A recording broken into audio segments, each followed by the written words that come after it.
This will be a quick response to FSA Atheist on Standard Oil. FSA Atheist says Standard Oil was in fact a monopoly and engaged in predatory pricing to become a monopoly. If you believe my characterization of his video is an error, or you just want to verify what I say, you can go watch the first 5 minutes of his video. He said the next 3 minutes or the rest of the video was going to be about universal healthcare, and I really can't be bothered with any of that. Now, what's the point of being a monopoly? It's to be able to charge at the monopoly rate. This is the rate at which the monopolist, if the monopolist charged any more, he would actually lose money from the lost customers. He would lose more money from lost customers than he gained from the increased prices. However, since he's the only game in town, this price can be much higher than the equilibrium rate on a competitive market. The main sign of an established monopoly or cartel is higher prices than previously, usually coupled with higher profits, and over a long period of time. For example, you could get something like a fad, like say it becomes a cool thing to do to have a watch. And in this case, it's a fad, and so the watchmakers are flooded with orders. They're able to charge really high prices because it's a fad. They can't and so they raise the price, and so quantity demanded goes down, but the prices go up, and they end up selling a whole bunch, and they end up at a higher prices, and they end up earning a lot of profit. Would we then say that these watchmakers are now a monopoly? No, because it's not a long-term thing. We would expect that over time, more watchmakers would come online in order to meet the demand. And the reason more watchmakers would come online is because investors are attracted to profits, and watchmaking would then be a highly profitable industry, attracting lots of investment. Very simple. Now, nothing like this occurred with Standard Oil. Prices fell all throughout Standard Oil's reign. The price of gasoline during this period fell from about 30 cents per gallon in 1869 to 10 cents in 1874 to 8 cents in 1885. The price of kerosene fell from 58 cents in 1865 to 26 cents in 1870 to 9 cents in 1880 and to 7 cents in 1890. FSA Atheist says that Standard Oil engaged in a policy of predatory pricing. Now, the idea behind predatory pricing is that you lower your prices so much that you take a loss in an attempt to drive out the competition, at which point you will then be the monopoly. Of course, this doesn't address the fact that investors are attracted to profits, and a monopolized industry has very high profits. Right? That's the whole point of becoming a monopoly, and so that attracts new firms. In other words, the conditions that make being a monopoly so lucrative sow the seeds of its own destruction because capital is attracted to profitable industries. Right? It's why cars today don't cost $10 million each, because the supply has increased. Right? If supply had not increased, there would only be a few cars, and the only people who could afford them would be multimillionaires. Right? But the fact is that supply increases in order to meet demand, and this is because investors are attracted to profits. A sign of predatory pricing is that you are running losses with the hope that you can take more losses than your competitors and eventually run them out. If you are not running losses but manage to keep prices lower than your competitors, then that's just straight up more efficient production processes. Who are you to say that some firm is engaged in predatory pricing just because their prices are low, but they're not running any losses? They're still earning a small profit. How are they engaged in predatory pricing? And of course, Standard Oil ran profits all throughout their history. Now, just for the record, I don't think that the strategy of predatory pricing is viable in the long run. But that said, Standard Oil was not engaged in predatory pricing company-wide.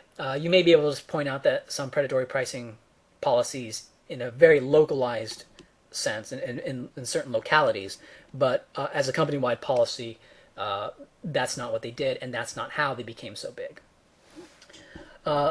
And they'll point to a lot of supposedly monopolistic practices of Standard Oil. Now, I want to read something straight from Wikipedia.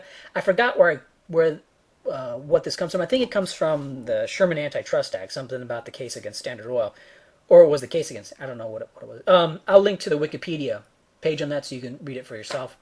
It says, quote, rebates, preferences, and other discriminatory practices in favor of the combination by railroad companies, restraint and monopolization by control of pipelines, and unfair practices against competing pipelines, contracts with competitors and restraint of trade, unfair methods of competition, such as local price cutting at the points where necessary to suppress competition, and espionage of the businesses of competitors. Ooh, espionage.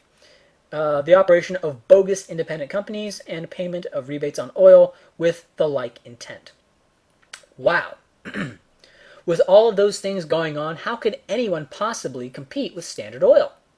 I don't know, but they did. Standard Oil's market share fell from about 88% in 1904 to 70% in 1906 to 64% in 1911 when it was broken up.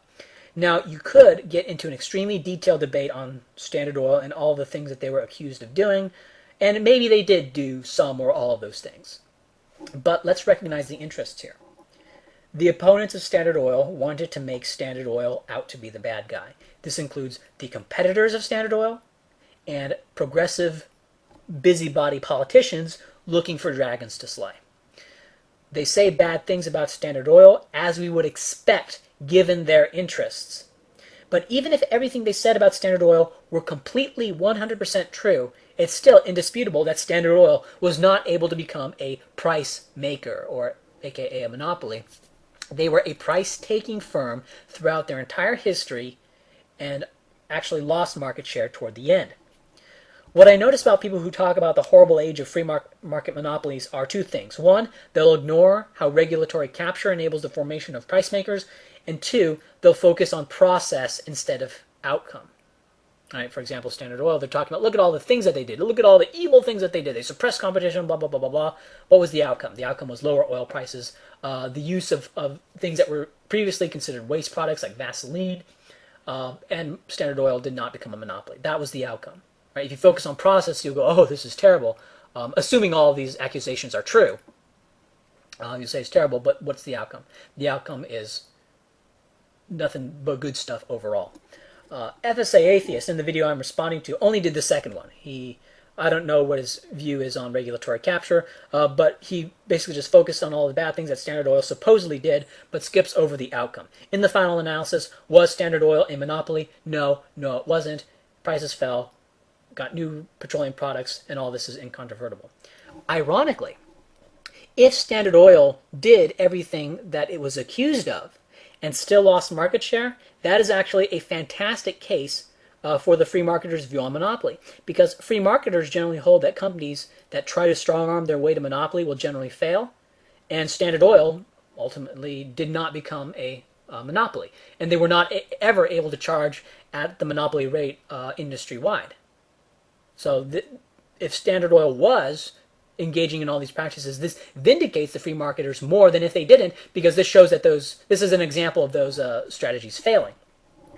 Now, for the record, I have no idea how many, if any, of the accusations leveled at Standard Oil are true. The temptation for most people is to think that at least some of these accusations had to be true because there are so many of them and so many people are making these accusations. Right? I don't fall for that strategy because you end up being enslaved to anyone who just, or any group of people that just makes tons and tons of accusations. You end up thinking, well, you know, they said a lot. There's a lot of them. I mean, it can't all be wrong. Right? And a lot of people fall for that, right? And that's actually a strategy, is to just make tons and tons of accusation, and eventually some damage will be done. I don't fall for that strategy, and neither should you. Okay, that's the end of this.